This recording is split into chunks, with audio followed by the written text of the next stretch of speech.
We're the Gridiron Girls. You're in tune with the game.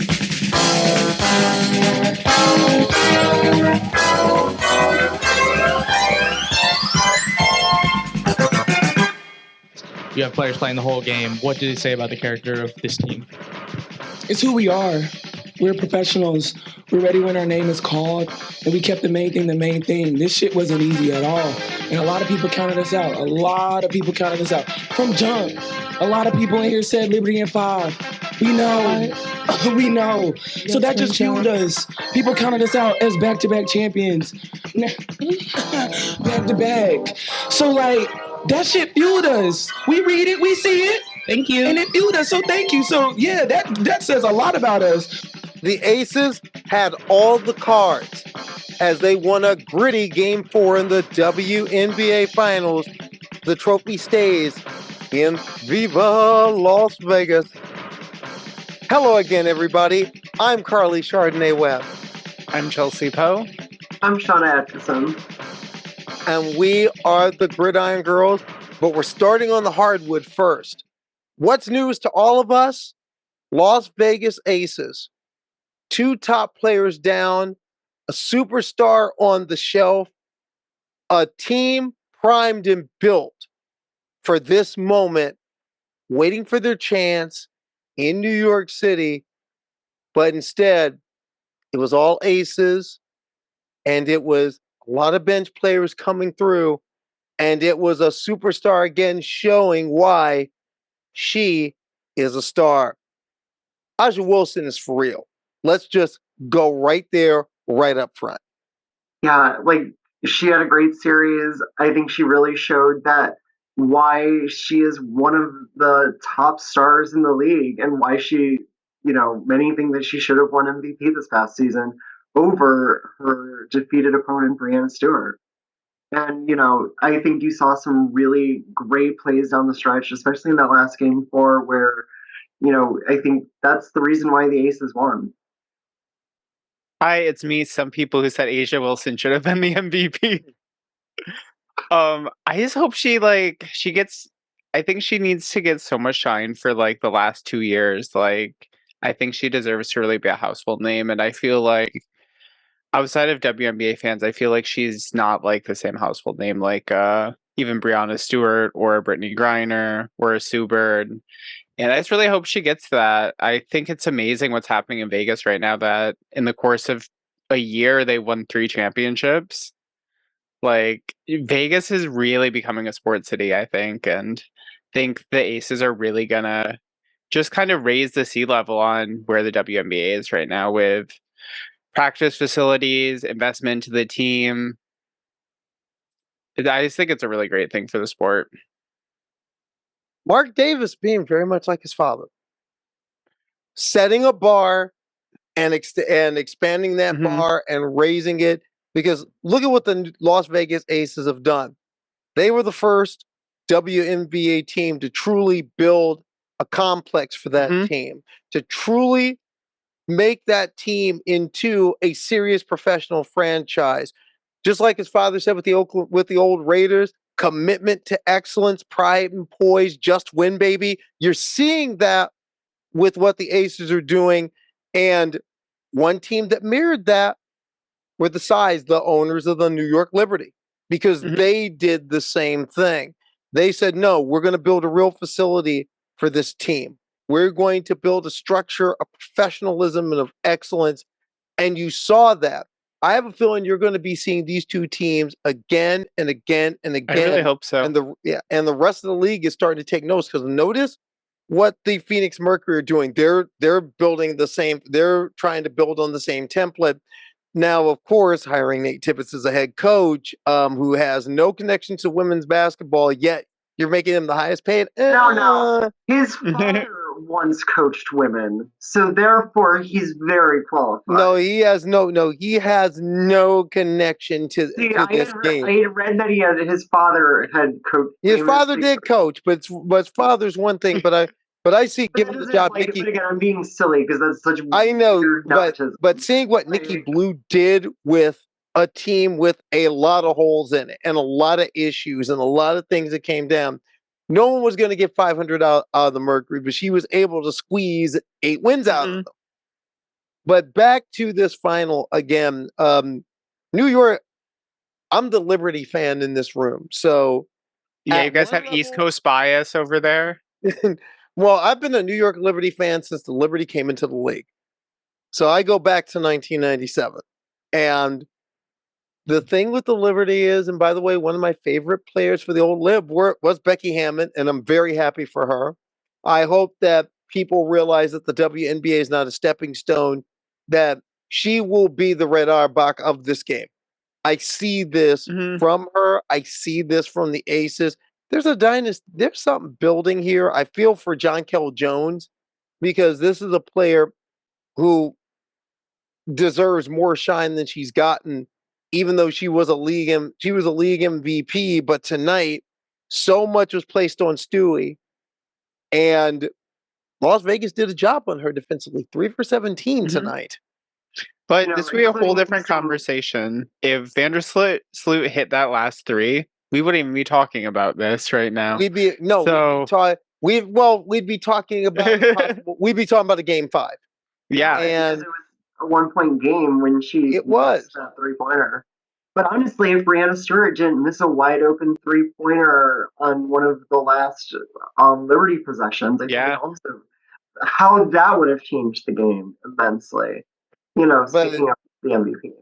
But one thing I do like about game 4 and this series was it was a great champions dig down. Because think about it, Chelsea Gray, who's probably the best point guard in the league right now, not playing. Yeah, finals MVP last year. Yes. I mean, your finals MVP the previous year, Kia Stokes out. Candace Parker out. And they were even talking about Candace Parker maybe doing at least a Willis Reed for a couple possessions just to right the ship.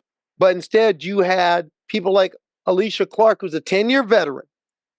And when you survive 10 years in the WNBA, that's something given that there's only 144 seats on the Starship. Yep.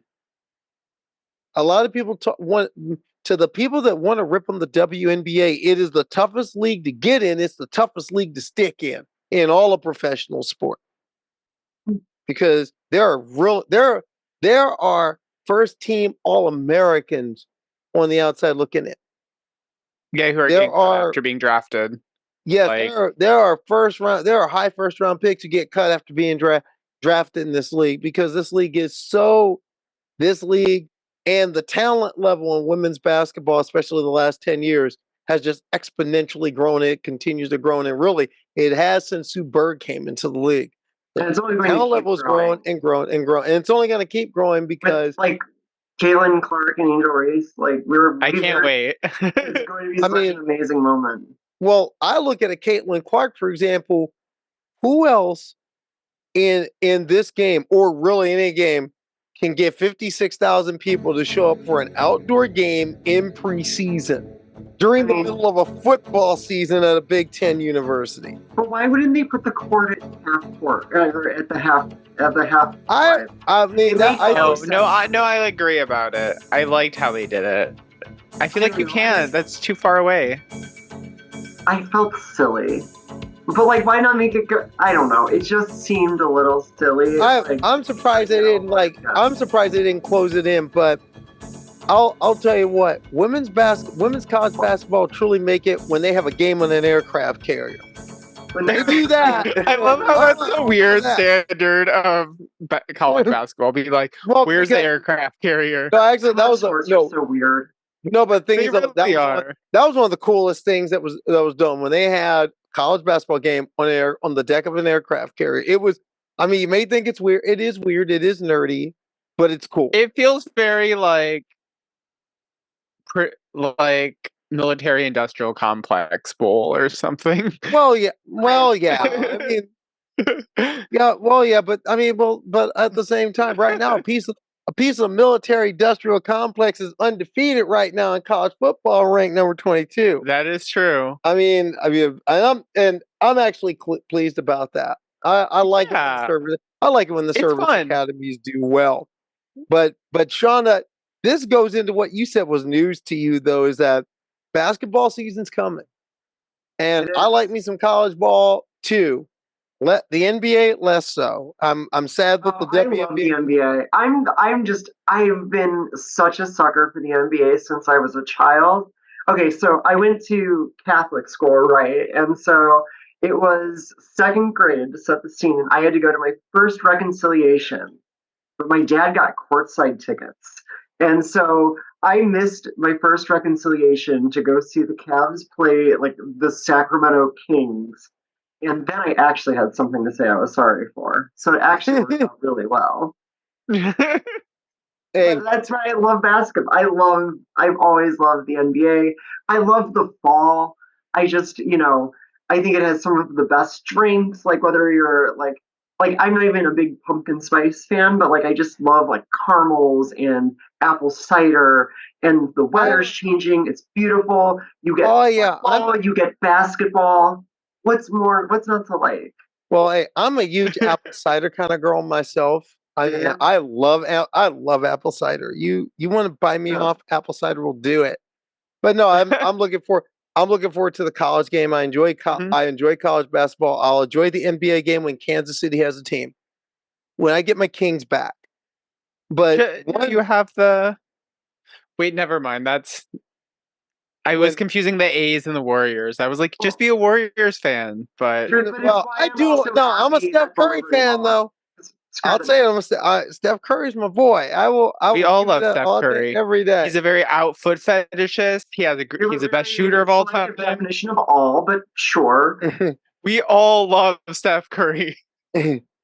Another thing we all love are rivalries, and we're going to start seeing those in college football and Chelsea. But you're saying there's one rivalry that kind of tame this week.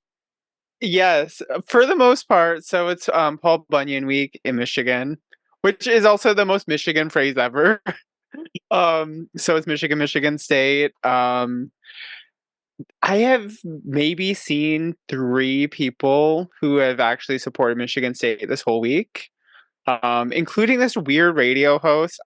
I don't want to start beef with anyone. I'm not going to name their name, but they're like beef. I think we really need to have I think we need rivals on this podcast. So we can just set up some enemy podcasters to really I think that's the next step. Okay, if we're going in. Okay, he works for a Detroit radio station, a former Michigan State alum, and he was like, Michigan State fans don't give a fuck about anything, this rivalry. It's fine. You're going to burn down our stadium. But then he's like, y'all are scumbags and incels. I'm like, whoa, I don't even know how that's related to any of this. And that was very out of kind of character. If you don't remember last year, it was a pretty boring game. Michigan kind of pulled away late. And then there were the assaults in the hallway. I don't know if you guys remember that. Yeah, I remember. Yeah, I had heard about that. Yeah, so in Michigan, it's still a very big deal. At my engagement party, it was brought up, not even by me. Someone just brought it up, as you do. And yeah, there were 4 Michigan players, I believe, that were assaulted by a group of Michigan State players. There were charges filed. I think they were ultimately dropped and settled out of court. But even with all of that stuff going on, there's really not much of a hype up this year. There was so much kind of bad blood, I think, still after that until Mel Tucker left, and then I feel like Michigan State is just kind of gone right now. They're debuting their all black uniform this week, and all their fans are essentially, the whole sentiment is, please don't waste these uniforms on this. And why are you wearing black to your own funeral? That's not a good move. Well, I just don't think it'll be a very good game. No, I want pure revenge for those assault victims. I want pure revenge. I want a point a minute, at least 60. It's going to be on NBC. You can watch that entire domination for a good 2-3 hours. And then Bad Bunny hosts SNL. And it's going to be great. What's news to me is, of course, this is my own personal rivalry week, because this is Karleigh Bowl week. Northwestern at Nebraska Saturday. So it's alma mater against the team I rooted for my entire life.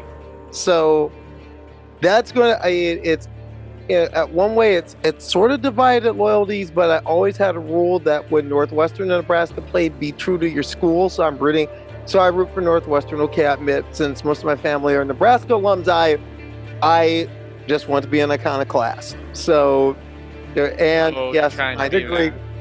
You learn to love to play the spoiler when you're the trans woman in the family. It is what it is. You're like, but I mean, there will be Karleigh Bowl references during this podcast. And also another thing that was some special good news to me, my colleague Ken Schultz at Outsports this week dedicated something important near his neighborhood near Wrigley Field. Ken lives in the Boys Town section near Wrigley Field, and they dedicate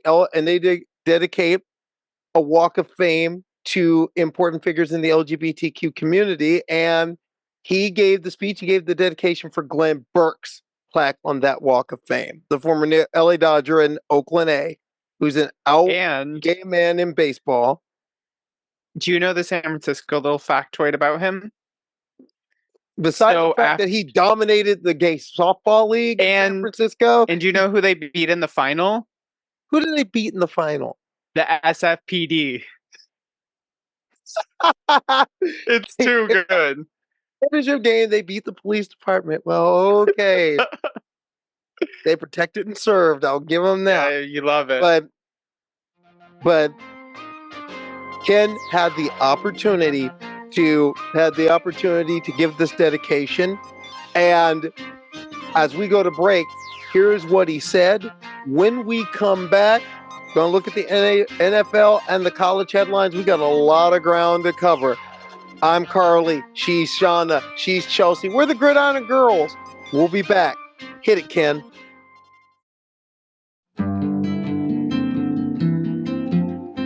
Never came out publicly during his time in baseball, but after being called up and establishing himself with the Dodgers in 1977, he never hid who he was either, oftentimes going off by himself to explore neighborhoods like the Castro. And most of his teammates figured out he was gay pretty quickly. And it's worth emphasizing again, this was 1977, less than a decade after Stonewall. The same year that overrated citrus shill Anita Bryant helped repeal an anti-discrimination law in Miami. And at this same time, as a public figure and a rookie, no less, Burke was joining Tommy Lasorda's openly gay son, Tommy Jr., at all the clubs in WeHo. And incidentally, supporting him as a gay man much more than Tommy Sr. ever did. For all of Burke's considerable athletic gifts, his greatest attributes were courage and humanity. Just like Robinson and Clemente before him, Burke exuded these qualities with his whole being. And that's why he was able to break barriers for the gay community in a traditional and conservative sport like baseball. But in focusing on his bravery, we should also not forget a vital aspect of Burke's baseball life. All of his teammates knew he was gay, and they loved him. Glenn Burke was fun. Like he was a rookie who arrived at the Dodgers clubhouse in mid-season in a pennant race and immediately became the light of the clubhouse. Brought a boombox into the locker room, cranked the volume on disco hits from Donna Summer to Chic to Grace Jones. He freestyle rapped smack talk at all his teammates, quoted Richard Pryor bits, and stuffed a pillow down his jersey for a devastating Tommy Lasorda impression. Glenn Burke zhuzhed up baseball before zhuzh was even a word. He also transcended cliques and was beloved by teammates who ran the gamut from Dusty Baker, a baseball hipster who oozed cool and listened to Miles Davis, to Steve Garvey, a supposedly clean-cut, all-American boy who is currently, this is true, Republican candidate for senator from California. Yeah. These Dodgers agreed on nothing, except they adored Glenn Burke for being his authentic self.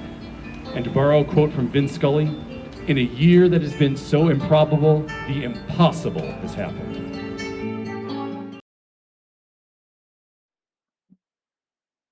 And if you want to hear the entire speech, we're going to have it in the liner notes. We're going to give you the link to it. Hear it. It was really good. Kenny Schultz, my dear friend and colleague, great job. Welcome back to the Gridiron Girls. Let's talk a little NFL and Shauna Clapp. Thank you. It's been a rough season for me and my fantasy. The Browns have had a rough season. This has been the roughest 3-2 season. I swear, it feels like it's been just the most disheartening. But I mean, that's just kind of the nature of the way it goes. But honestly, getting a win against an undefeated team, a team that looked like world beaters a week ago against the Cowboys, I think there's no better feeling than when your team does well and you are the talk of the talk circuit for the next week. I have loved hearing the Browns defense get all of its props all across the league. We got to have AJ Hawk stare with that blank stare while Pat McAfee talked about it the other day. I thought that was great. I was really happy to hear that. It's just been a wonderful experience. And they really, gosh, the way that Schwartz has changed that defense, because they had the talent. It's not like they brought in Zadarius Smith, but other than that, there's been in the defense, they staffed up the defensive line, but those three top corners in Denzel Ward, Greg Newsome, and Martin Emerson, they're absolute shutdowns. And then Myles Garrett is showing why he's the best defensive end in football, in my opinion. All I gotta say is PJ Walker. Former CFL, or it was XFL. It was some. I mean, he's been in a lot of FLs. I mean, he's been in a lot of yeah. But my thing is but for me, it's as a person who was a short quarterback growing up, to be in the under 6 foot quarterback club and to do as well as he did. And overall, and another person I enjoyed seeing, Amari Cooper, who he's been on a milk carton for a couple of seasons now. Oh, you say that, but he was even a 1,000-yard receiver last year too. He's only I think the thing about Amari Cooper, and I bet Dallas fans right now they're kicking themselves. They so are. And remember, Andrew Berry got him for a 5th round pick. Seeing what wide receivers have been going for the last several years, getting a 5th round pick for someone who can just steadily get you 1,000 yards, makes the right plays, good veteran presence in the locker room, you can do a lot worse than having an Amari Cooper. For sure. I can tell you that's what teams are starting to do, because look at what the Eagles, who also lost last week, did this week. They signed Julio Jones. Really? Oh my God! They got Julio Jones out of mothballs. 7 years. Or something he's been quite the journeyman in his last few years. But I think he's really hoping that he'll be an end zone presence for that team, because they could definitely use one, especially when the brotherly shove is not an option. I just assumed he was doing something else in life. I feel like there's just some names where you're like, oh, that man is an insurance agent or something somewhere. Well, they're saying. I wouldn't have thought insurance agent, but sure. Someone thought it, even at age 34. And one thing about Julio, he's a big wide receiver. He's a big receiver. And actually, what a great segue. Speaking of Alabama wide receivers, going from Amari Cooper to Julio Jones. Yeah, I mean, but that is one thing, is you bring in, if you can bring in a steady vet that can help you and they can still give you something for a lot of these teams, I think more so this year than a lot of years, you're going to be seeing who can bring in the acquisition that can help you win. Because in the NFL, in many ways, we're seeing truly that nobody is we were talking of just a week ago, we were talking about a San Francisco-Philadelphia showdown. And now the door's open. And on the other side, you've got the Chiefs, who the Chiefs find ways. I don't think they're playing their best ball yet.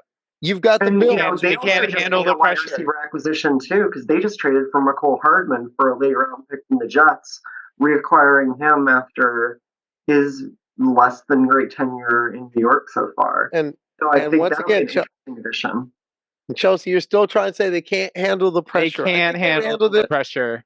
I think they've handled it pretty well. I mean, I think overall the Chiefs have handled this whole extra element actually pretty well. The spotlight has been agree definitely on with them. But For I sure. mean, okay, if we're maintaining up to Taylor Swift standards, they need to win a Super Bowl or it's a failure. It's true though. I mean, believe me, we're gonna have a Chelsea was right segment when we start talking about college football. But I will give this. I'll give this to you. I was a person who thought, okay, they're just good friends, but no, something built there. I mean, I may be the last person to admit it, but something is built there. Of course, I mean, it's serious. Also, like, I'm so close to buying the NFL logo, but it says Taylor's version, so the NFL in it. I'm so close to it. Well, you're starting to see more and more jerseys with Swifty on it and Swift on it, and you're going to start. I mean, it goes back to this can only be, to me, this is good for the league. This is good for the 100%. league. Popular I mean, in this is Philadelphia.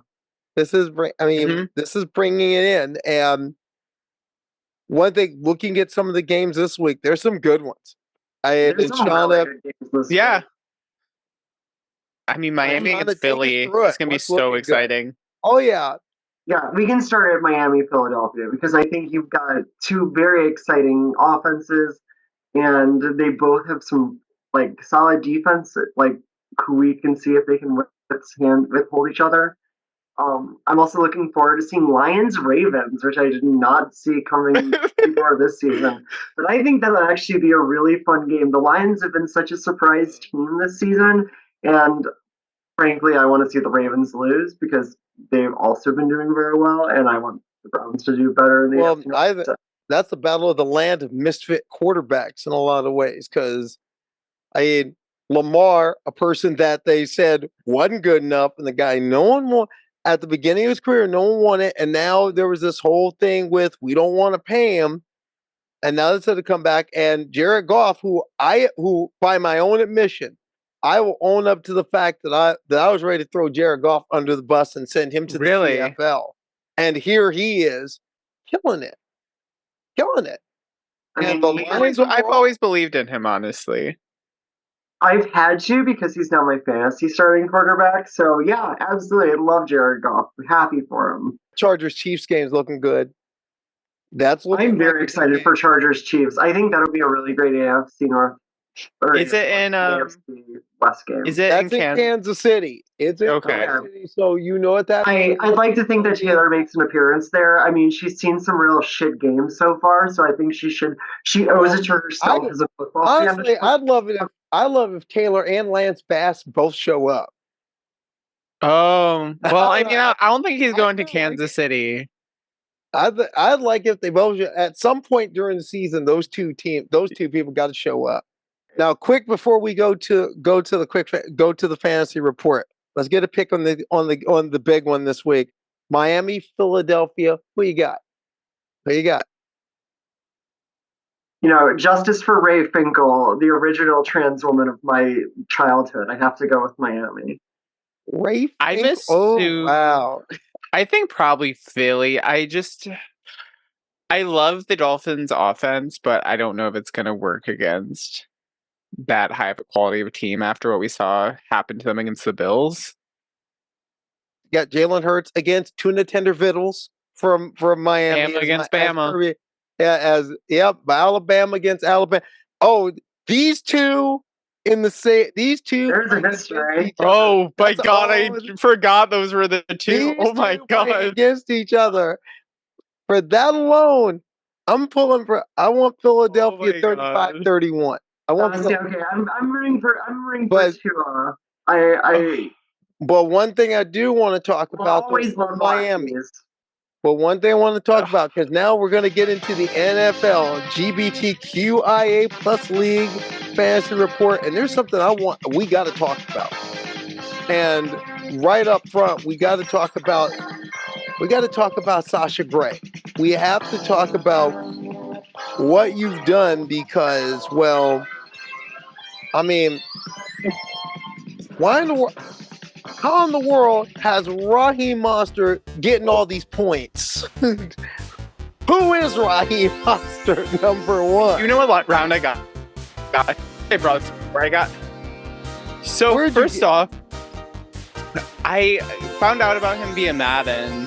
I'm the Baltimore Ravens. And I was like, I need a really fast speed running back. I ran a triple option, and I came across him. And in one Super Bowl, he put up like 300 yards for me. So I'm like, I need to pick up this guy no matter how late it is. So I got him in the 11th or 12th round. You should change your team name to That Boy Is a Monster. But 35.2 points. This kid's doing it, and that got you a win. And among us in this league, you're the one. I mean, right now among us in the league, you're the one getting it. You're the one getting things done. I mean, you are just getting it. Bad. It just doesn't do well. And I'm okay with that at this point. I've made my peace with it.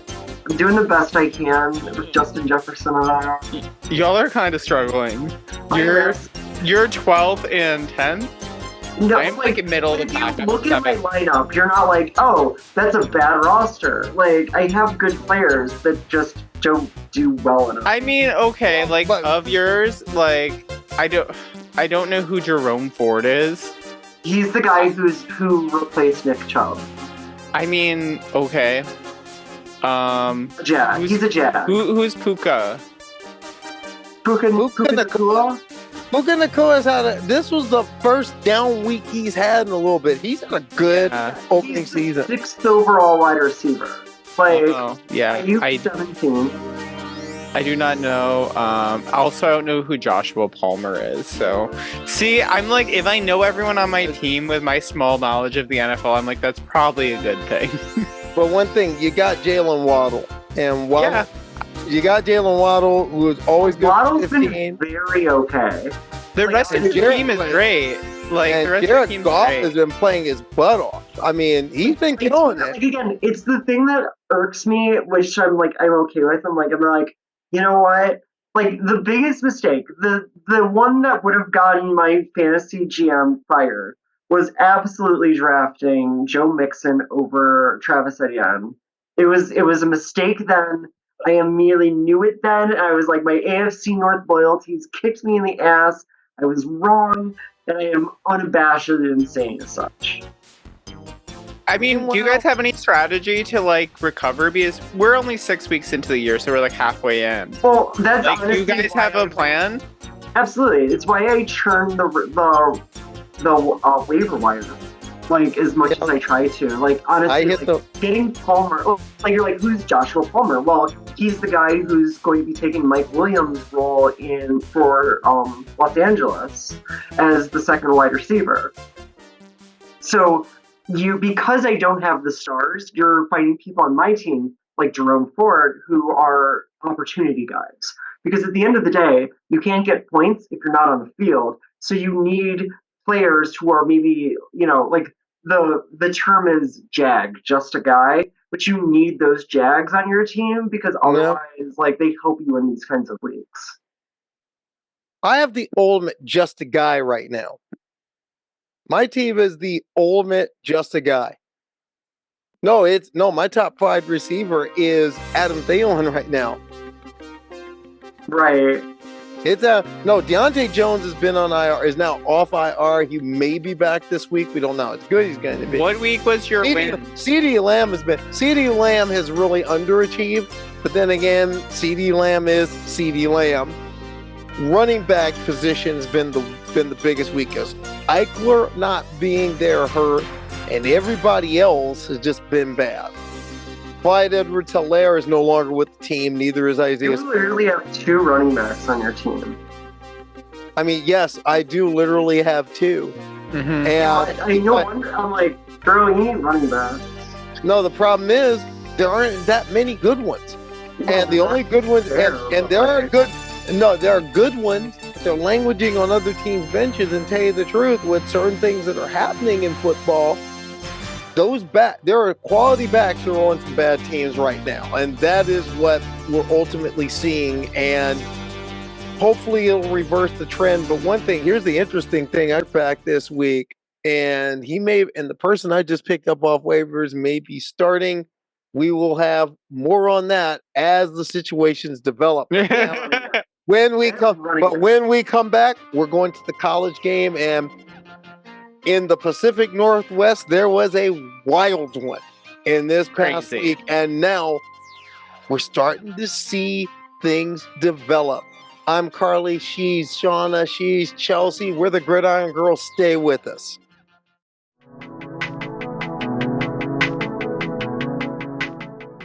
It began with a practice, a catch, and a group who took me in.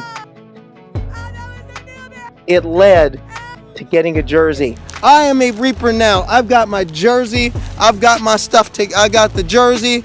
That's right. I got my jersey. Got the jersey. She ready. She ready. That's how it started. Here's a piece of how it went. James looking, dumped, and it's intercepted. Right, number 46. That is Webb, and Webb is going to take that to the house. Your dream is waiting for you, Hudson Valley. Reapers women's football is having tryouts Saturday, October 28th, 11 a.m. at Marlboro High School, 50 Cross Road in Marlboro, New York. Scan the QR code and reserve your spot now. Reapers women's football. It's not just football, it's family.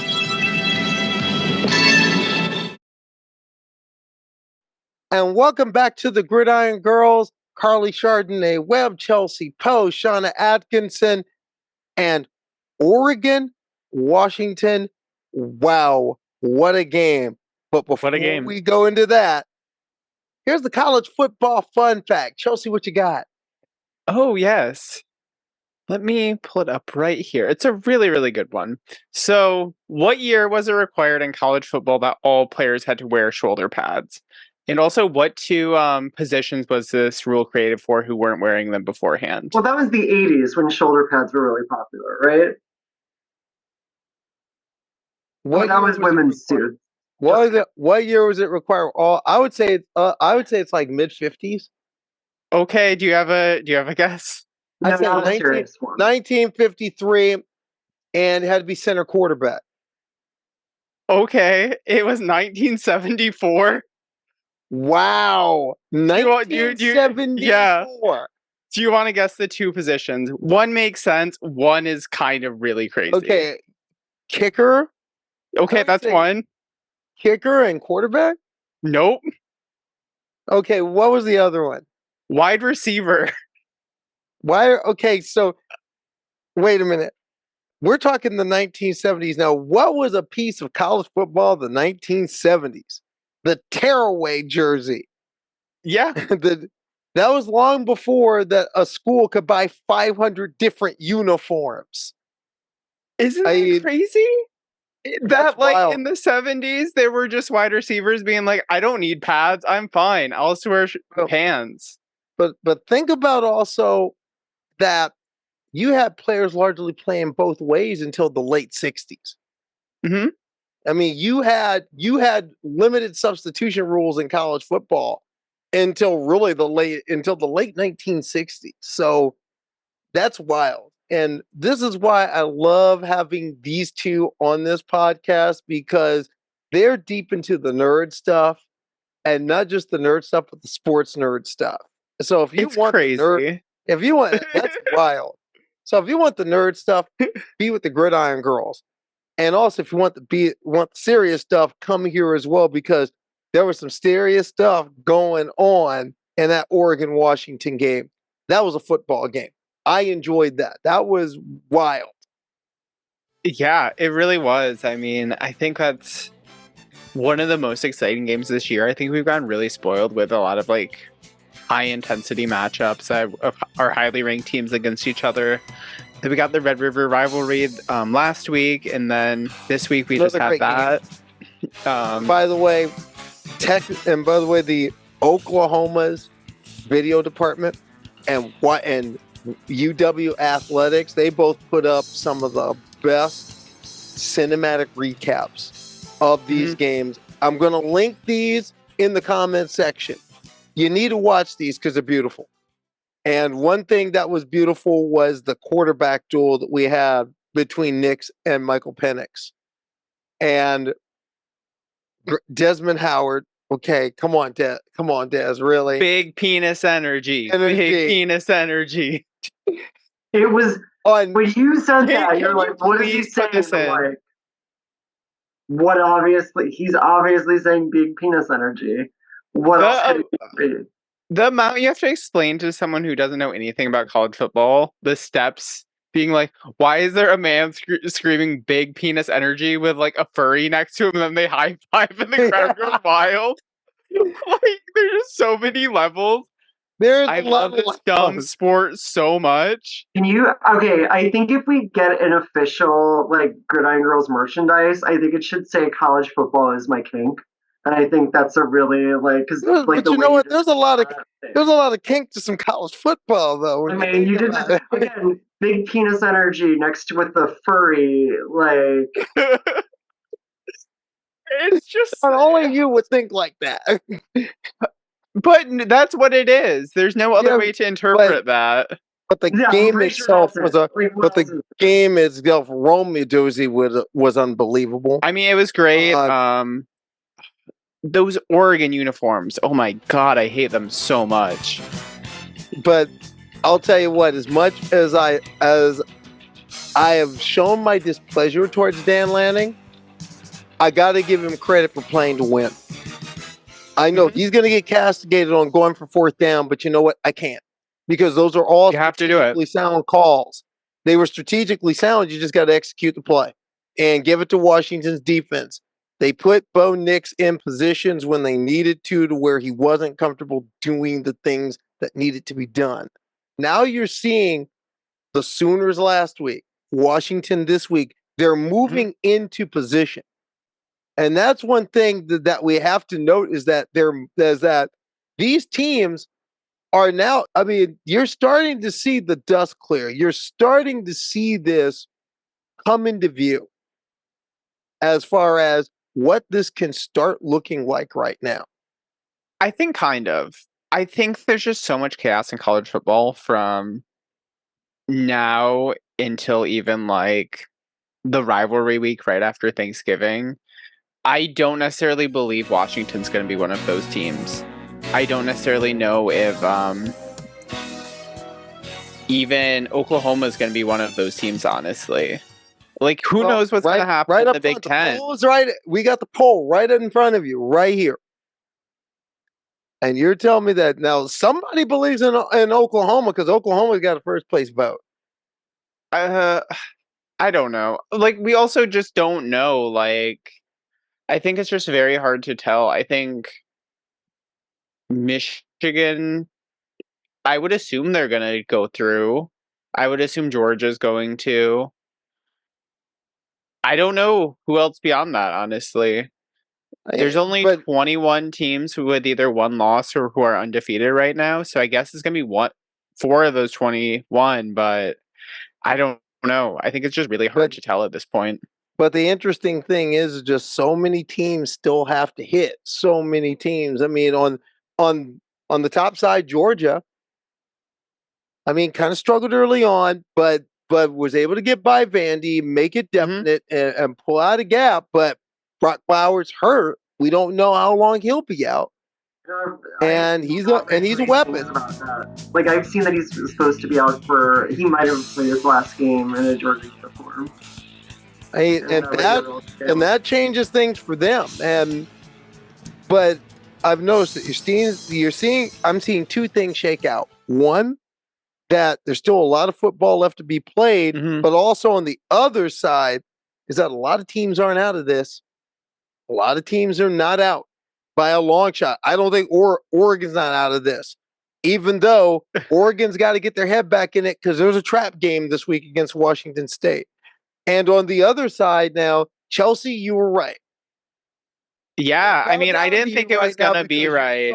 Because not only like that.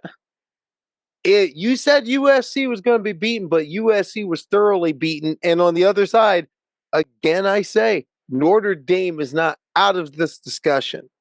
They're not out of it. I didn't think they were going to do that to USC. I thought they would win just by a little bit. You know, I think it was going to be something more similar to what they had against Ohio State. Maybe even what they did against Duke. Like, I thought it'd be a reasonable win. I didn't anticipate that going. I think there's no way Notre Dame gets in the playoff. I don't think in the 4-team playoff, there's never going to be a team with 2 losses, I don't think. Have you heard the craziness that is Iowa fans believing they're going to get into the playoff? No. Yes, they're like, we only have 1 loss. We're going to get in. It's just like, I can tell you that right now. Iowa's going to get pipped somewhere along the way because beef hasn't caught up to them yet. And Iowa's the type of team, from what I'm seeing right now, where, to tell you the truth, they played against a playoff caliber team who may pull off an upset this week, and they were thoroughly beat. So I don't buy Iowa. I don't buy Iowa at all. But one team I do buy is Penn State. And as we're looking at the schedule, it could be. I see that upset because who's got the number 1 defense in the country? Penn State. Who's got the number 1 rushing defense in the country? Penn State. That's a good defensive football team. I would not be surprised if the final score is like 15-14. Because that's going to be a defensive football game. Because now, once again, McCord at quarterback for Ohio State is going to be tested. Yeah, and I think they could. I think Penn State has a really good chance of any year against Ohio State. I think this is probably their best chance. And I'm going to go out on that limb. Penn State gets that win. I'm going to go out on that limb. I would like it, but now one team among some of the other games, Tennessee, Alabama. Alabama is sneaking up through the brush as ragged as they are. All they got to do is stay upright, which is almost not losing to Arkansas. That shit's crazy. Yes, but all they got to do is stay upright in the SEC West, and it could be Georgia, Alabama for a spot. I mean, another team I think that could be on upset alert: Duke, Florida State. I don't think it'd be that big of an upset, honestly. Well, it would be the upset in the sense that a lot of people don't know if, like, for example, people know college football would probably say, no, it's not as much of an upset as you think. But from the standpoint of the rankings, Florida State is in there. But Florida State has always looked up. They were always suspect. And you never know. You don't know. I mean, you never know. I don't know if Duke can pull that off, but if Duke does pull that off, add to the chaos. And then another team sneaking under the brush in the ACC, North Carolina. And North Carolina is starting to put it out there. You roll the tape. Name one team that's undefeated. Well, there's North Carolina.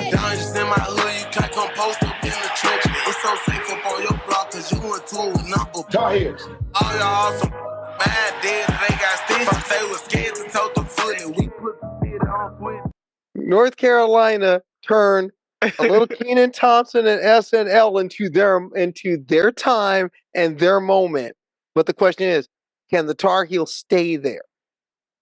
First off, I just love that SNL was actually referencing college football that happened the day of the episode. I am obviously a huge college football fan. I'm also a very huge SNL fan, so that there's the true crossover really made my day. But long term, could Mac Brown get the Tar Heels there? Could they be a factor in this? I mean, they have a champion, and they have a conference title game. They could go to their conference title and win the ACC. Do I think they're going to go to the playoff? No, of course not. They're North Carolina. Who knows? I mean, it could happen. One thing I do want to get at.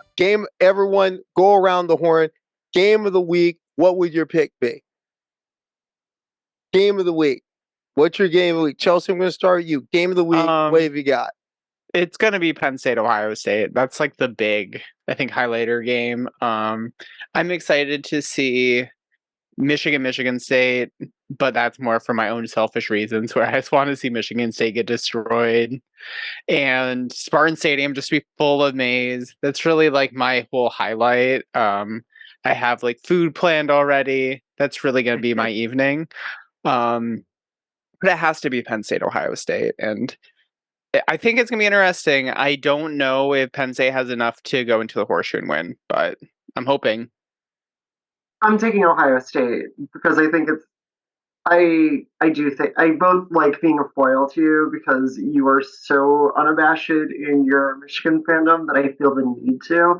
And again, that arguably pains me more to have to root for State. I'm being realistic this week. There's other weeks where I'm like, Maryland's going to take them down. Rutgers is going to take them down. This week I'm like, I don't know. It's going to be hard.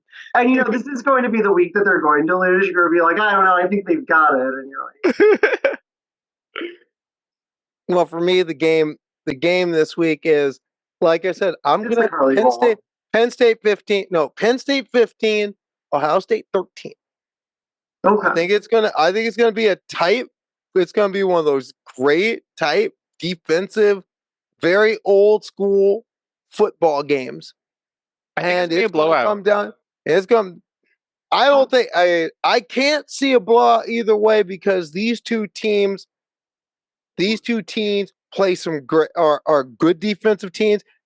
Where Ohio State could win is they really get the running game going.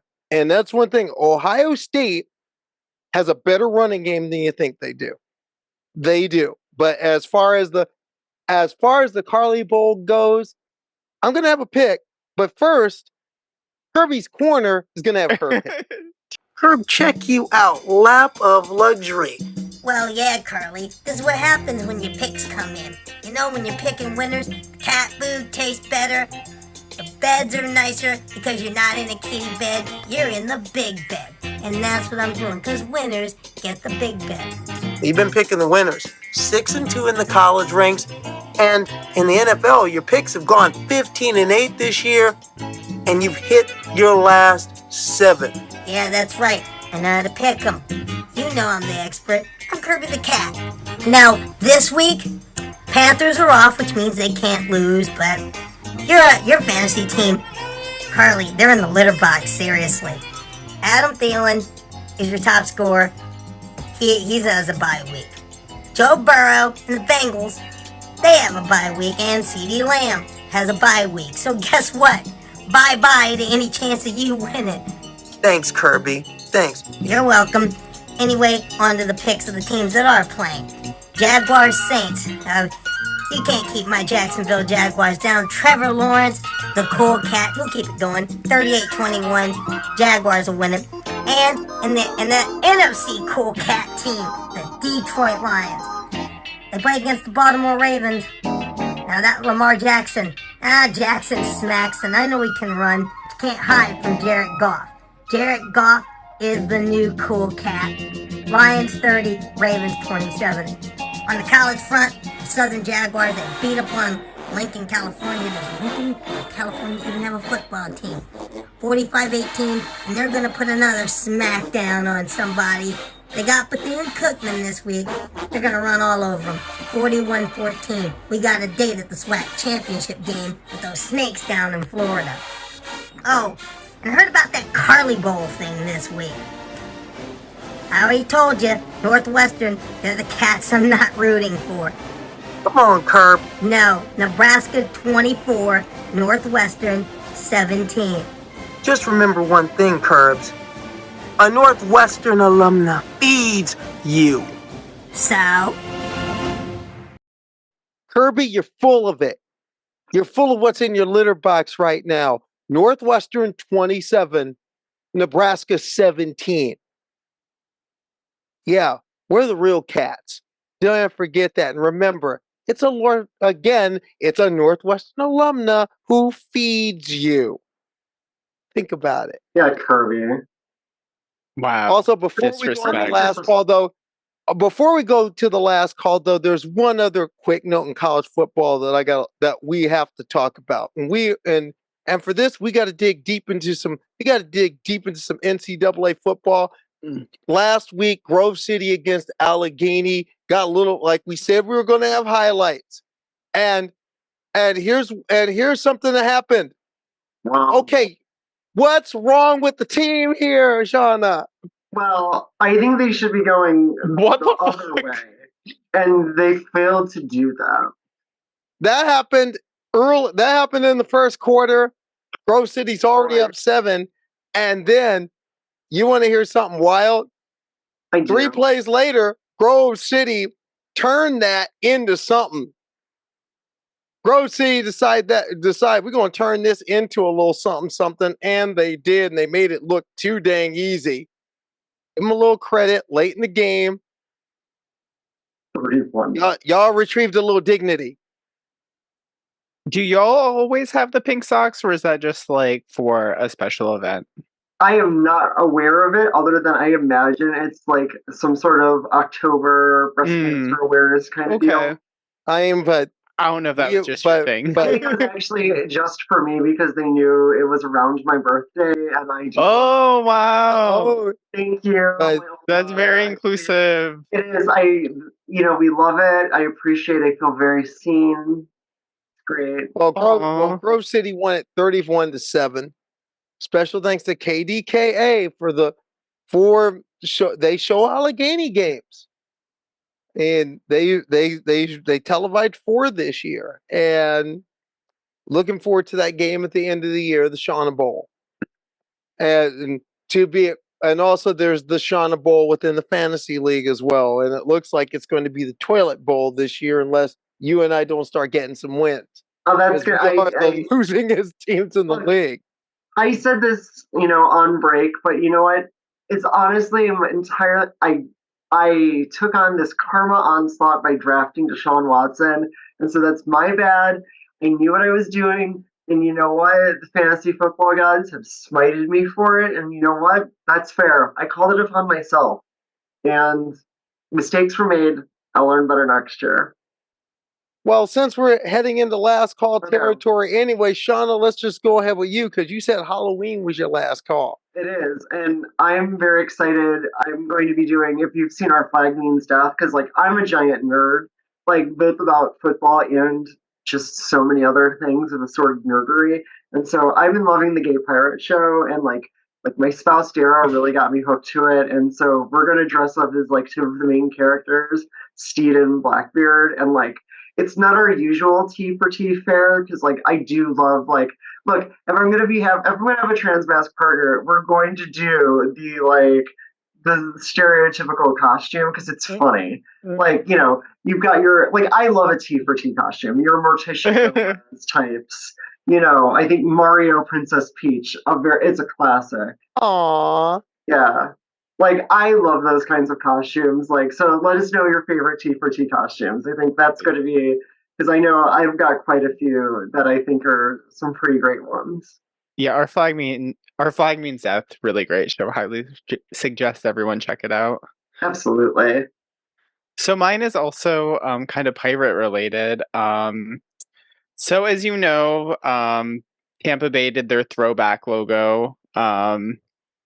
Bucco Bruce, and just the gayest possible logo, and you really love to see it, especially in the world of hockey tape bands and all that bullshit. So Tom Selleck porn star mustache of the 70s, it's just amazing. So I'm really calling for the gay aesthetics to really shine through in sports. So we have a few uniforms. The Hawaii uniform, that's truly a pride inspiration board. That is the Hawaii 90s uniforms. They actually wore it twice again. They wore it against, I believe, Michigan and Ohio State. So really great. Oregon did, it was for breast cancer awareness. But I think it just looks more like a Blackpink kind of K-pop vibe with these two. Really love it. You have the classic Denver Nuggets 90s rainbow skyline. So I'm calling on a few colleges to really embrace gay pride, right? So we're gonna start with the South Carolina Gamecocks. We need to do a cock pride night. Cock pride. Okay. So Did I think anyone that wear, like, do you remember those hats that used to just say the name of the school? They were like white hats. They were very popular when like I was in grade school. And like I just remember like people loved buying the because it just said Cox on it. And so obviously like a bunch of like seventh and sixth grade boys just loved wearing those hats. I definitely had Starter coats. I definitely had friends who were girls who had the Gamecocks booty shorts that just say Cox on the butt. And you know, you gotta love that. So that's one. Okay. I just got a pair of booty shorts that I'll say what they say across it off air because it's a little risque, but Okay. it's pretty good though. So another one, Arizona Sun Devils. Do a little Nas X night where he goes down a stripper pole, kills the Sun Devil, and you know, we really play that up, get a whole Montero vibe going. You can do some pink uniforms for that.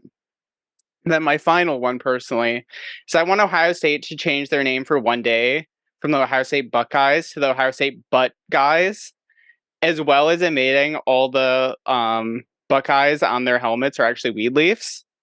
So yeah, those are just some like samples we can have. And yeah, if you guys have any more iconic gay sports things that you would like to have worked in. How queer can you make sports? Let's have at it. If you got ideas, send them to us and we'll put your best ideas on here. So those three universities, just putting it out there, easy ideas from the queer community to you. My final call this week is someone who's been an icon for just doing the impossible. And there are two things that marathon swimmer Diana Nyad has always been. One, she's stubbornly confident. You have to be stubbornly confident to swim the distances she swim and do the things she's done. And she's been willing to speak up and stand out for sport, for women in sports, and so on. They define her as an endurance athlete, and she's chased unbelievable things.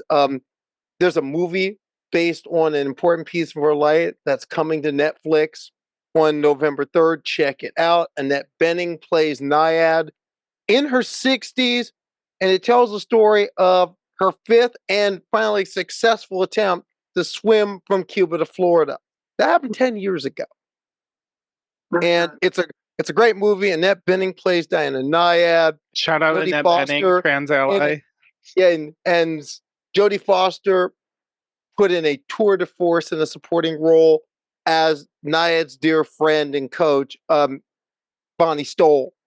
Again, Netflix, November 3rd. Check it out. The trailer is killer. We're going to link the trailer in the comments.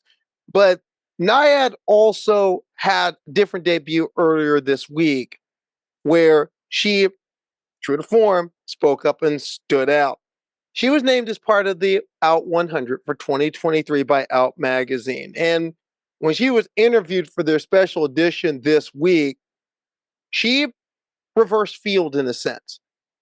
Last year, she wrote an op-ed for the Washington Post where she was talking about trans women being included in sports, where she basically opposed it. Nyad told Out this week that she had it all wrong after doing some more study and really taking a step back. She said, quote, "I've come to understand that the science is far more complex than I thought. There are clearly more educated experts than I who are creating policy to ensure that elite sports are both fair and inclusive of all women. I regret weighing in on that conversation and any harm that I may have caused." Now, mind you, Diana Nyad is 74 years old. Keep that in mind. That's an important fact.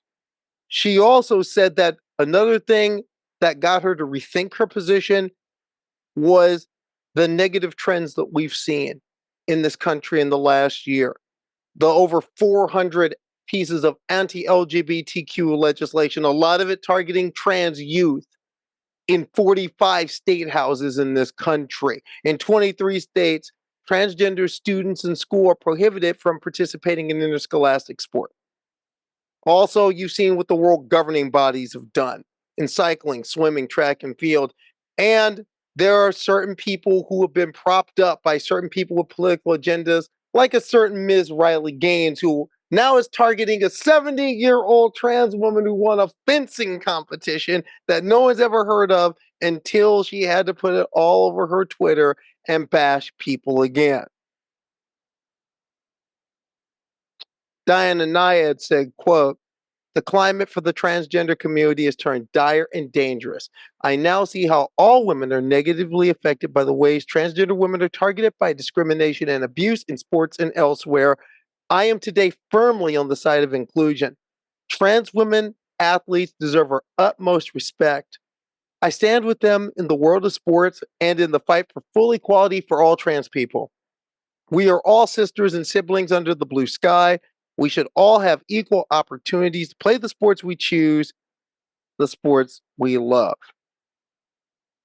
In these times when many are standing entrenched in exclusionary and discriminatory positions, especially a number of legislators of a certain political party that is defined by an elephant, especially to see an elder like Nyad, 74 years young, taking a second look and saying, maybe I need to rethink this and study more, is important. 10 years ago, a fatigued but proud Nyad said after her epic swim, when she got out of the water, climbed on the beach in Key West, Florida, she told the press and friends assembled, "You are never too old to chase your dreams." This week, Nyad confirmed that one is also never too old to keep learning. And that is the Gridiron Girls podcast for this week. And just a reminder to all of you who download us and give us a piece of your time every week, you're why we do what we do. So if there's something you want to say about what we do, please leave a comment. If there's someone you want to see on our podcast, let us know. If there's an idea that you have, let us know. And if you have some ways to queer up some sports, like we just said, again, we want to know, because everything we do here, we do it for all of you, the people who support us, the people who download us, the people who watches us, and we certainly appreciate it. But again, just to note, if you're coming in here bringing nonsense, if you want to act like Riley Gaines, Dikembe Mutombo, if you know, you know. And that's the Gridiron Girls for this week. I'm Karleigh Chardonnay-Webb.